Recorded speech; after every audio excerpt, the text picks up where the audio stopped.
Hola a todos.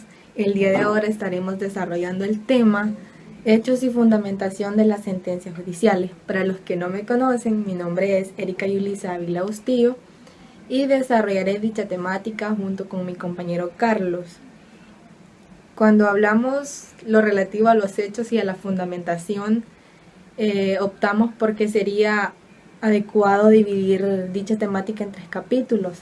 En este caso, el primer capítulo relativo a los hechos, en el segundo capítulo todo aquello relativo a la fundamentación, obviamente en relación de las sentencias judiciales.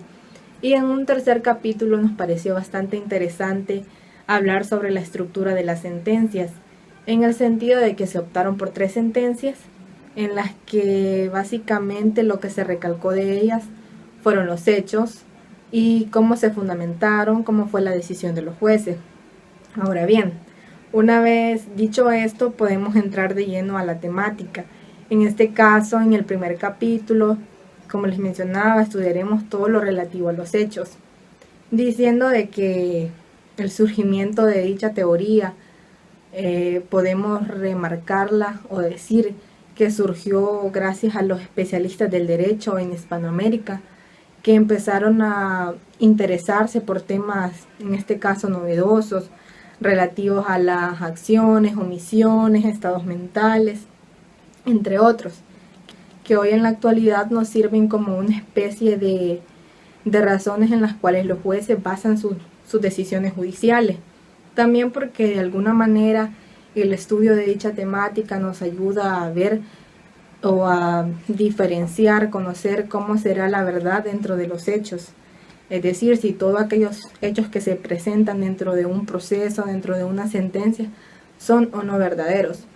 También podemos agradecer dicho estudio de dicha teoría, de dicha temática, a Michel Tarufo, en este caso especialmente a su obra La prueba de los hechos.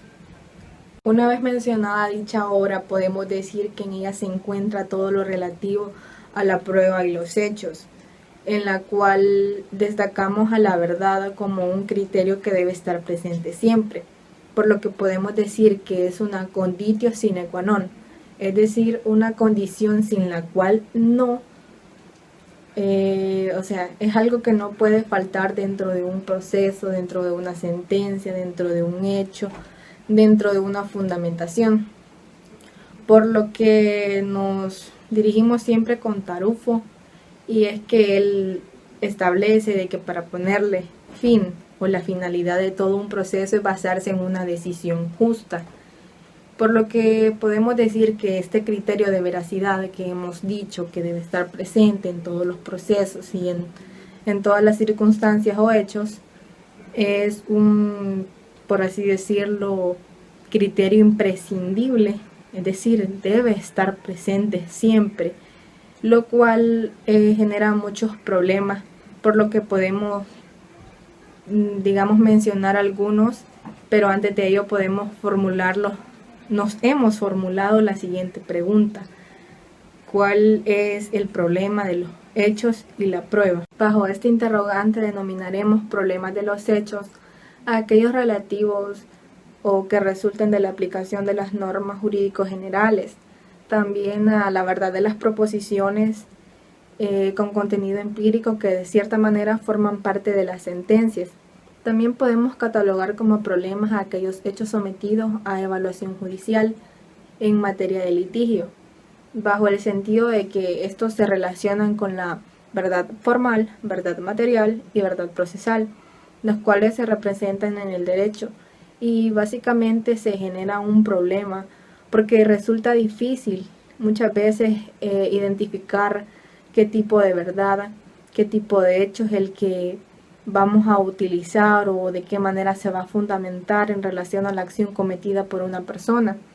Y es por ello de que nos lleva a considerar o a preguntarnos qué tipo de hechos, qué tipo de pruebas debemos considerar.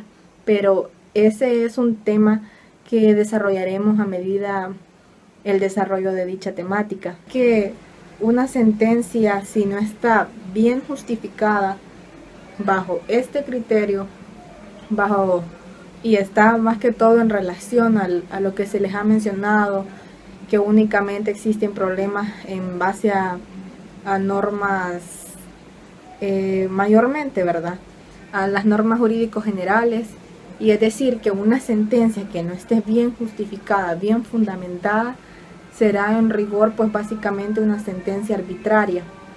Por ende, una vez que se ha mencionado los problemas, podemos pasar a la teoría de Michel Tarufo, en este caso la prueba de los hechos, para entender un poco más en qué consiste tal teoría.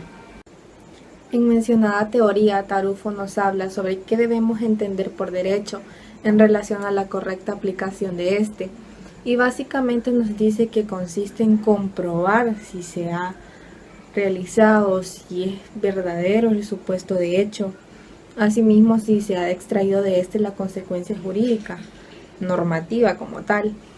Y es que aquí interesa recalcar de que las decisiones judiciales tienen una condición necesaria, y es que vayan encaminadas a la verdad, que los enunciados en la sentencia vayan encaminados a la verdad. Y también podemos, en base a ello, se nos parece adecuado establecer qué significa o dar una pequeña definición de las palabras prueba y hecho. Por lo que podemos decir que prueba es básicamente una especie de herramienta que utilizamos en los procesos judiciales o para comprobar algo que nosotros establecemos, por ejemplo, en un testimonio, digamos. Yo soy testigo en un proceso y quiero dar por hecho de que lo que yo estoy diciendo es correcto, es verdadero. Entonces yo tengo que presentar una serie de pruebas que certifiquen que lo que yo estoy diciendo es verdadero como tal. Entonces básicamente prueba sería eso, un comprobante más para lo que yo estoy estableciendo como correcto, como verdadero. Y hecho, aquí podríamos decir de que básicamente los hechos, los que ya están comprobados, por así decirlo, en base a las pruebas existentes, en base al criterio del juez. Entonces básicamente esos serían los hechos dentro de las sentencias. Ahora bien, para formalizar un poco más el concepto de prueba, nos remitimos a Tarufo, el cual dice que básicamente la prueba es un instrumento con el cual se certifica la veracidad de los hechos, y la cual ha servido de ayuda para los jueces, para que estos planteen sus razonamientos y tomen sus decisiones. De igual manera, como se les ha mencionado, las pruebas pueden ser para comprobar si un hecho es verdadero o es falso, pero básicamente es como para reforzar lo que yo estoy diciendo que realmente pasó. Ahora bien, ahora resulta interesante hablar meramente sobre los hechos. En cuanto a los hechos se refieren, algunos especialistas aluden a que no existen hechos dentro de las sentencias. Básicamente algunos especialistas consideran de que meramente son construcciones que, es decir, en otras palabras, sumamente más fácil, son meramente una descripción basadas en la verdad. Al igual podemos hablar sobre algunas especificaciones en cuanto a los hechos se refieren, y nos remitimos a los enunciados fácticos en este caso, en el que decimos de que por ser meramente una descripción o una construcción deben ser relatados por alguien y para una finalidad en un determinado momento y con una finalidad concreta. Pues bien, para comprender estos, vamos a, por así decirlo, mencionar algunas consideraciones, las cuales nosotros en este caso dividimos como construcciones. La primera la catalogaremos como construcción selectiva, seguidamente construcción semántica, construcción cultural y construcción social. Lo que básicamente se refiere a la construcción selectiva, bueno, vamos a explicarlo de una manera un poco más fácil, que no se nos haga como que mucha redundancia. y es que básicamente esta consiste en excluir todo aquello que no nos sirve. Es decir, vamos a optar y vamos a elegir solamente aquella información que nos resulte útil y relevante. Es decir, que en un caso yo no voy a mencionar algo que podría perjudicarme, que podría, digamos, en vez de ser una ayuda para la solución de un caso, podría perjudicarlo más. Es decir, que solo se opta por mencionar aquello relativo a la verdad, siempre y cuando nos resulte útil y relevante. En lo que respecta a la construcción semántica, aquí tiene mucho que ver los términos descriptivos y valorativos. Aquí hablamos sobre una entidad lingüística que debe ser dotada de coherencia y con significado. Aquí pondré de ejemplo muchas veces cuando se presenta una demanda o cuando las partes en un proceso, por así decirlo, imponen o dan sus pretensiones. A veces no se les toma a consideración o, por ejemplo, en un proceso, digamos, de amparo, muchas veces no se les toma como tal o se les da no al lugar por el sentido de que no han establecido bien, de que las pretensiones que ellos han establecido carecen de coherencia, es decir, no son lógicos. Y básicamente sería eso la construcción semántica en este caso. Ahora bien, la construcción cultural básicamente tiene que ver con los preceptos, digamos, en este caso políticos, éticos, religiosos, en los que una persona se desenvuelve. Y tomamos a bien esta construcción cultural, puesto que una persona, digamos, en este caso una persona salvadoreña con una persona, digamos, estadounidense, puede que tenga una percepción diferente al momento de relatar los hechos, en cómo estos van encaminados a la verdad, cómo los construyen. Básicamente a eso se refiere la construcción cultural, a esa diversidad que existe entre las personas al momento de desenvolverse, de relatar, de identificar hechos. Y la construcción social, pues de alguna manera, para decirlo de alguna manera sencilla, básicamente en cómo las personas, cómo los seres humanos adecúan los objetos o situaciones a cierto hecho, a cierto individuo.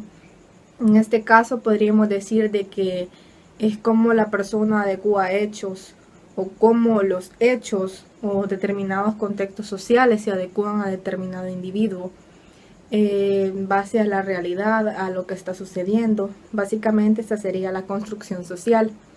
Ahora bien, una vez que se han mencionado estas 4 construcciones relativas a los hechos, podemos hablar sobre prueba y verdad. Y es que, como anteriormente se dijo, la prueba es básicamente un instrumento en el que lo que se va a catalogar o lo que se va buscando en este caso es comprobar la verdad de que los supuestos de hecho que sean establecidos sean verdaderamente correctos, es decir, sean ciertos.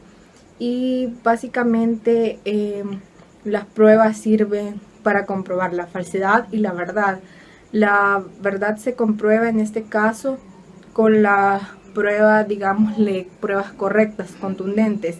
Y la falsedad pues va a considerarse, valga la redundancia, falsa o algún determinado hecho por falta de pruebas o porque las pruebas no fueron adecuadas, no fueron acordes, no están bien fundamentadas.